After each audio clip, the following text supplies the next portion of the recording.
Hello. This is the Minuet in G major by Bach from Suzuki Book Two.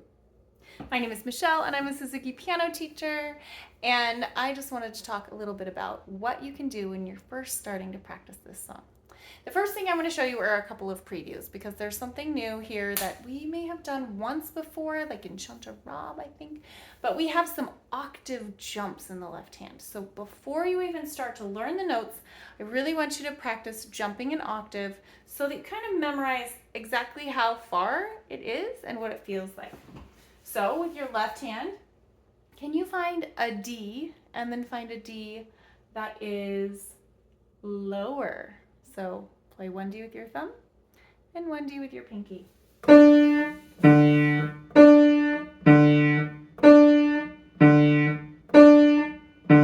go back and forth.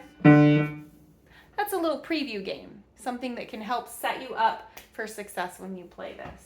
Now, the other notes we need to practice are G. Can you find a G octave? G.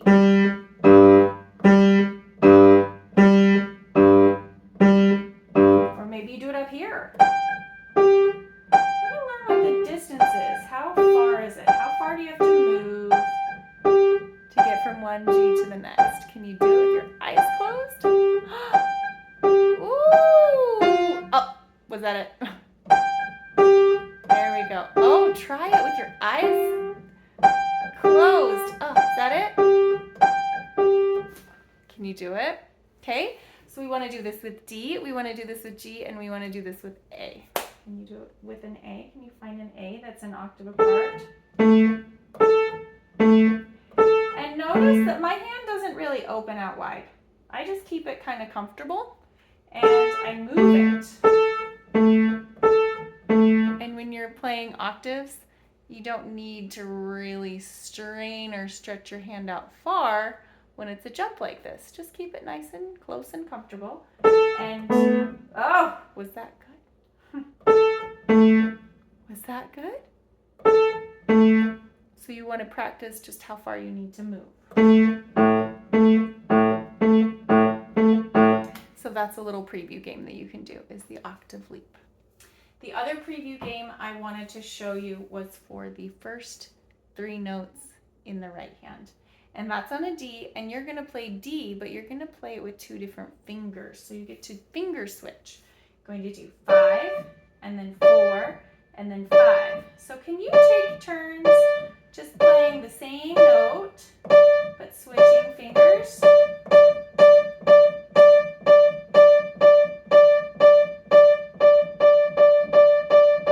Can you do it down in the key? Can you do it jumping off the key? Can you do it fast? Can you do it slow?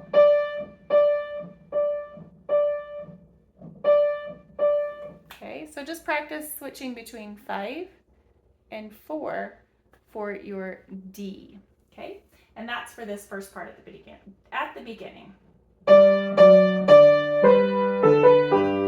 So at the very beginning, the first three notes, we play D, D, D, and we do it 5, 4, 5. Sometimes switching a finger on a repeated note helps to articulate it better. So that's why we do that. And when you're playing this particular song, we want the first of those 3 Ds to be louder than the other two. So adding a little bit on to what you just did with the finger switching, now can you go loud, quiet, quiet, and do it 3 times. Loud, quiet, quiet, loud, quiet, quiet. So we're going to do loud with the 5 with your pinky, and quiet with your 4, and then another quiet with your 5. Then you'll lift up and you'll do 5, 4, 5 again, but you're always doing loud on the first of the group of 3, and you're always doing that first note with your pinky. Okay, so 5, 4, 5, lift, and do it again. 5, 4, 5, lift, loud, quiet, quiet, loud, quiet, quiet, loud, quiet, quiet, loud, quiet, quiet. How do you make it loud? you just lift your arm and then you let your arm fall down. And that will bring about 8 pounds of bone and muscle and arm weight right into that D to make it louder. Okay, so you can drop into it.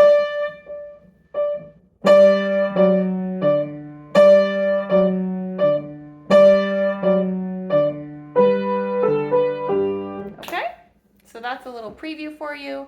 You can practice the octave jumps, and you can practice the loud, quiet, quiet, and the 5, 4, 5. That'll get you started.